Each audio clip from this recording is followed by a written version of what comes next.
पवन धुन म्यूजिक से आएगा, तो आप चैनल को सब्सक्राइब करिए। और इनका 2 गाना अभी हम लिखे हैं, एक SHR म्यूजिक से आएगा और एक पवन धुन म्यूजिक से आएगा।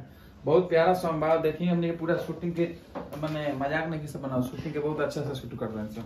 देखिए मैं देख ली वीडियो में पूरा सिपुली के साथ साथ नारियल, पानी वाला नारियल सूखल रखे, गागल भी बा, शरीफा भी बा, सेब भी बा, केला भी बा, संतरा, नींबू, मुरई, अगरबत्ती, दिया, जितना भी बा सब कुछ बा। अभी जितना सबसे बड़ी बात है, बहुत वजन बा, सब अमरूद बा, और सबसे बड़ी बात में ठेकुआ बा। छठे में के सबसे प्यारा अथी माने चढ़ावा चढ़ला ठेकुआ, जन बाय में सब कुछ बा ना, सब कुछ तो बत्ती अगरबत्ती सब कुछ बा। अपना वजन में शूटिंग में हालत खराब हुआ था, बहुत वजन बा। और बहुत प्यारा शूटिंग भइल बा। तो आप प्यार दुलार आशीर्वाद जरूर दें।